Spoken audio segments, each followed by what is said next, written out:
हरे भरे जंगल के किनारे एक छोटी सी घास से भरी घाटी थी जहां एक गाय, बकरी और शेर रहते थे। यह सुनकर आपको अजीब लगेगा कि शेर, जो जंगल का राजा था, वह इन दोनों का दोस्त कैसे बना। लेकिन उनकी दोस्ती की एक खास वजह थी। गाय, बकरी और शेर जब छोटे थे, तभी एक बूढ़े साधु ने उन्हें एक साथ पाला था। साधु ने उन्हें सिखाया था कि असली ताकत सिर्फ बल में नहीं, बल्कि सच्ची दोस्ती और विश्वास में होती है। समय बीतता गया।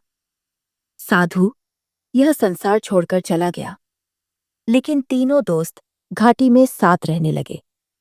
गाय अपनी मीठी आवाज में गीत गाती, बकरी उछल कूद करके सबको हंसाती और शेर उनकी रक्षा करता। सब कुछ ठीक चल रहा था, लेकिन एक दिन जंगल में भूखे भेड़ियों का झुंड आ गया।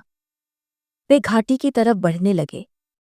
उन्होंने सोचा, अगर हमें खाने के लिए कुछ मिल जाए तो मजा आ जाए। भेड़ियों ने सबसे पहले बकरी को देखा। वे झाड़ियों के पीछे छिपकर उसके पास पहुंचने ही वाले थे कि तभी शेर की दहाड़ गूंज उठी। कौन है जो मेरी दोस्त को नुकसान पहुंचाने की सोच रहा है? शेर की तेज आवाज से पूरा जंगल कांप उठा। भेड़िए डरकर भाग गए, लेकिन उन्होंने ठान लिया कि वे दोबारा आएंगे। अगली रात भेड़िए फिर आए, लेकिन इस बार उनकी योजना कुछ और थी। उन्होंने सोचा कि अगर शेर को अलग कर दिया जाए तो गाय और बकरी पर हमला करना आसान होगा।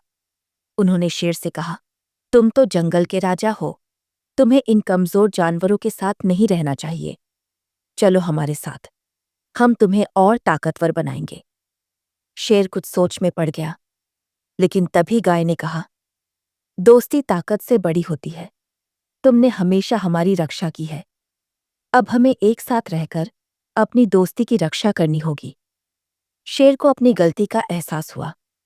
उसने जोर से दहाड़ लगाई, जिससे पूरे जंगल में उसकी आवाज गूंज गई। बकरी और गाय भी उसके साथ खड़ी हो गईं।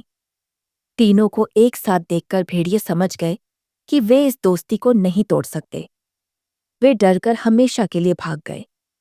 इस कहानी से हमें यह सीखने को मिलता है कि सच्ची दोस्ती ताकत, डर या चालाकी से नहीं तोड़ी जा सकती। अगर हम एक दूसरे का साथ दें, तो कोई भी मुश्किल हमें हरा नहीं सकती। अगर आपको यह कहानी पसंद आई हो, तो लाइक, कमेंट और सब्सक्राइब जरूर करें। आपकी राय हमारे लिए बहुत मायने रखती है, तो कमेंट करके बताएं कि आपको यह कहानी कैसी लगी।